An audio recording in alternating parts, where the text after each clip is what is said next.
غسل کی نیت اور سر و گردن کا دھونا۔ غسل کی نیت کے یہ معنی ہے کہ آدمی کو پتا ہونا چاہیے کہ وہ کون سا غسل انجام دے رہا ہے، اور غسل کو صرف خداوند عالم کے حکم کی بجا آوری کے لیے کرنا چاہیے۔ ضروری نہیں ہے کہ نیت کو زبان پر جاری کریں۔ اسی طرح یہ بھی ضروری نہیں ہے کہ ایک وقت میں صرف ایک خاص غسل کی نیت کی جائے، بلکہ ایک غسل مثلا جنابت اور وہ غسل جو میت کو ہاتھ لگانے سے واجب ہوا ہے، اور مستحبی غسل مثلا جمعے کا غسل، ان سب کی نیت سے ایک غسل کیا جا سکتا ہے۔ نیت کے بعد سر اور گردن کے دھونے کا مرحلہ ہے، اور یہاں وضو میں مسح کے برخلاف پانی کو سر کی کھال تک پہنچانا واجب ہے۔ البتہ بعض مراجع تقلید کے فتوے کے مطابق بڑے بالوں کا دھونا واجب ہے۔ البتہ اس بات کی طرف متوجہ رہنا چاہیے کہ وہ موانع جو مادہ ہیں اور جسم میں ہیں انہیں پہلے برطرف کر لے، لیکن مہندی جیسی چیز جو صرف رنگ ہے اس کے بالوں میں باقی رہنے میں کوئی حرج نہیں ہے۔ البتہ بدن کے ایسے حصوں کا دھونا ضروری نہیں ہے جو دکھائی نہیں دیتے، مثلا کان اور ناک کا اندرونی حصہ۔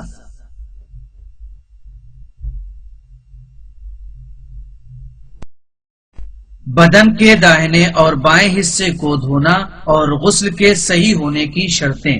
سر اور گردن کو دھونے کے بعد بدن کے داہنے آدھے حصے کو اور پھر بدن کے بائیں آدھے حصے کو دھوئیں گے۔ بہتر یہ ہے کہ ناف اور شرمگاہ کو بدن کے دونوں حصوں کو دھوتے وقت دھوئیں، اور غسل میں بھی وہ تمام شرطیں ضروری ہیں جن کی وضو میں رعایت ضروری ہوتی ہے، مثلا پانی پاک اور مباح ہو، اور غسل کے لیے کافی وقت ہونے کے ساتھ ساتھ قربت کی نیت وغیرہ۔ البتہ اکثر مراجع کے فتوے کے مطابق اعضائے غسل کا اوپر سے نیچے کی طرف دھونا ضروری نہیں ہے۔ اسی طرح اگر اعضائے بدن کے دھونے میں فاصلہ اور وقفہ ہو جائے تو کوئی حرج نہیں ہے۔ مثلا بدن کا ایک حصہ دھونے کے بعد پانی آنا بند ہو جائے تو باقی حصے کو بعد میں دھویا جا سکتا ہے، یعنی غسل میں موالات ضروری نہیں ہے۔ غسل کے وقت بدن کو پاک ہونا چاہیے، البتہ بدن کی نجاست کو غسل کے درمیان بھی برطرف کیا جا سکتا ہے۔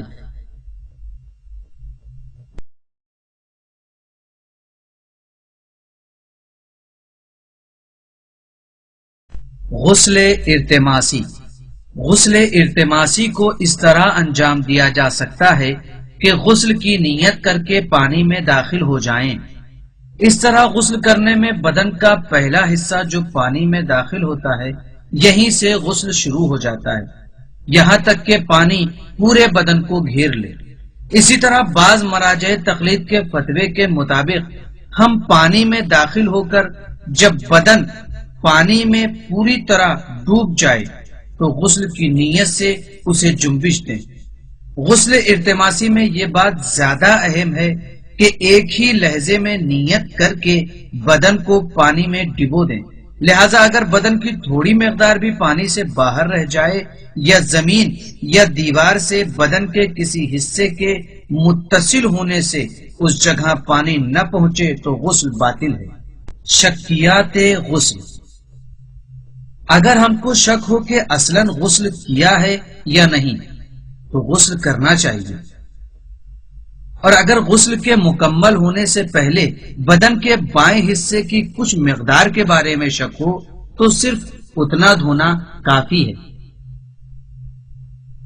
لیکن ایک حصہ دھونے کے بعد اگر شک کریں کہ دھوئے گئے حصے میں کچھ مقدار رہ گئی تھی یا نہیں تو اپنے شک پر توجہ نہ کریں۔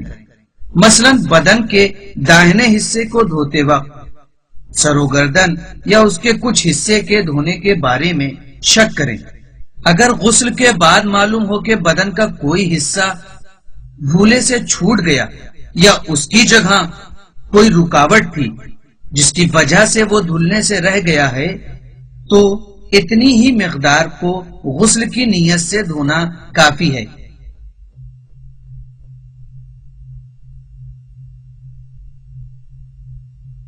اور اگر وہ حصہ بدن کے داہنے جانب ہو تو اسے دھونے کے بعد پورا بایاں حصہ دھویا جائے گا، اس لیے کہ بائیں حصے کا دھونا اسی وقت درست ہوگا جب دائیں طرف کا دھونا مکمل ہو گیا ہو۔